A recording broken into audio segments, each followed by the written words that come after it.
दोस्तों, सबसे पहले अपनी नज़रिया को बदलना होगा, क्योंकि जैसे आप होते हो दुनिया वैसी होती नहीं है। या फिर ये भी हो सकता है कि जिस प्रकार आप सोचते हो दुनिया आपको वैसा ही नज़र आता है, ये भी सत्य है। लेकिन एक कहानी के माध्यम से मैं कुछ बताना चाहता हूँ। एक बार एक बहुत बड़ा नेता एक साधु के छोटे से आश्रम में गया। वहाँ साधु के बारे में बहुत सुना था, तो उसके मन में आया कि मैं एक बार जो करके देखता हूँ कि लोग उसकी इतनी तारीफ क्यों करते हैं। जब वह उस आश्रम में गया तो वहाँ पर एक छोटा सा कमरा था जहाँ पर एक कालीन बिछा हुआ था और वहाँ पर कुछ लोग नीचे बैठे हुए थे और साधु जी सामने बैठे हुए थे। कुछ सवाल जवाब चल रहा था। वह नेता उस आश्रम में आया और नेता के साथ में 4 बॉडीगार्ड भी थे और उसकी यह आदत थी कि जहाँ पर भी वह जाता था लोग अपनी जगह से खड़े हो जाते थे और उसकी तरफ देखते थे, हाथ जोड़ते थे और सर झुकाते थे। लेकिन यहाँ पर ऐसा कुछ भी नहीं हुआ। साधु व्यस्त होने के कारण उसकी तरफ देखा तक नहीं। तभी नेता को लगा कि यह मेरी बेइज्जती है और वह इस बात से गुस्सा हो गया। नेता ने थोड़ा गुस्से से साधु की बात को बीच में काटते हुए कहा कि मैं आपसे कुछ कहना चाहता हूँ। साधु ने उसकी तरफ देखा और बोला, आप थोड़ी देर रुकिए, पहले मैं इनके सवाल का जवाब दे दूं, उसके बाद मैं आपसे बात करता हूँ। तब तक अगर आप चाहें तो आप बैठ सकते हैं।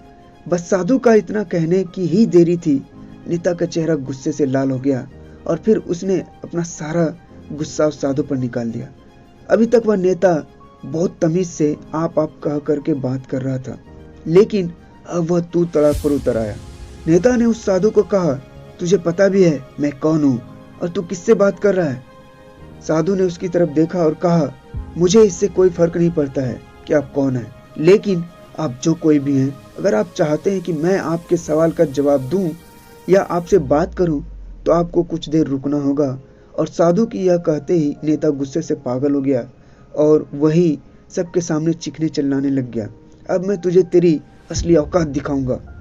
तूने मुझसे पंगा लेकर ठीक नहीं किया, तुझे पता भी है मैं तेरे बारे में क्या सोचता हूँ। साधु ने फिर से नेता की तरफ देखा और बड़े ही प्रेम से कहा कि मुझे इससे कोई फर्क नहीं पड़ता कि आप मेरे बारे में क्या सोचते हैं, आप जो चाहे वह मेरे बारे में सोच सकते हैं। फिर नेता ने उससे कहा कि तू चाहे सुनना चाहता है या नहीं, लेकिन मैं तुझे यही सबके सामने बताऊंगा कि मैं तेरे बारे में क्या सोचता हूँ। तू कोई साधु नहीं है, तू एक बहुत ही घटिया इंसान है, तू एक ढोंगी है, पाखंडी है और यहाँ पर जितने भी लोग बैठे हैं उन सबको बेवकूफ़ बना रहा है। तेरा बस एक ही मकसद है, इन लोगों की जेब में जितना भी पैसा है वह सब तेरे पास में आ जाए। तू अपने फायदे के लिए इन लोगों का इस्तेमाल कर रहा है और अब मैं तुझे नहीं छोड़ने वाला हूँ। पूरी दुनिया के सामने तेरा पर्दाफाश करके ही रहूंगा। लेकिन उसके इतना बोलने के बाद भी हल्की सी मुस्कान उसके साधु के चेहरे पर बनी ही रही। यह देखकर वह और भी तिलमिला गया और उसने कहा, अब बहुत हो गया, अब मैं यहाँ 1 मिनट भी नहीं रुकने वाला, लेकिन अभी भी तेरे पास मौका है।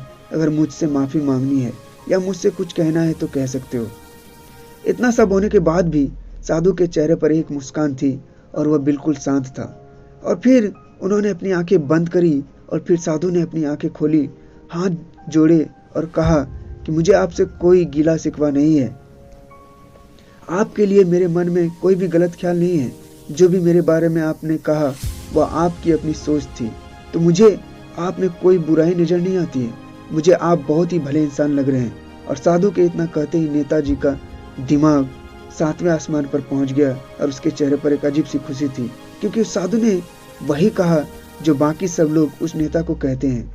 वह खुशी खुशी उस आश्रम से अपने घर की तरफ चला गया और जा करके अपने पिताजी के पास साथ में बैठ गया।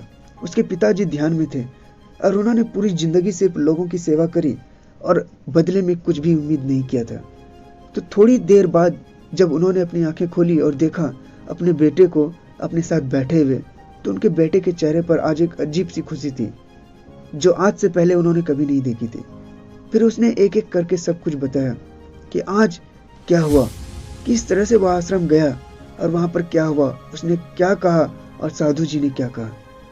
जब उसके पिताजी ने पूरी बात सुनी तो थोड़ा मुस्कुराए और अपने बेटे को देख करके बोला कि उन्होंने तुम्हारी तारीफ नहीं करी, क्योंकि उन्होंने वह नहीं कहा जो तुम हो, उन्होंने कहा कि जो वह खुद है, और तुमने जो भी कुछ उनको कहा वो नहीं कहा कि जो वो है, बल्कि तुमने वह का जो तुम खुद हो। यही बात वेदों में कही गई है, यथा दृष्टि तथा सृष्टि। यह दुनिया तुम्हें वैसी नहीं दिखती जैसी यह दुनिया है, यह दुनिया वैसी दिखती है तुम्हें जैसे तुम खुद हो। जिसकी नज़र जैसी है उसके लिए वह दुनिया वैसी ही है। तो अगर तुम अपनी दुनिया को बदलना चाहते हो तो उसका सिर्फ एक ही तरीका है, सबसे पहले अपने आप को बदलो, अपनी नज़र को बदलो।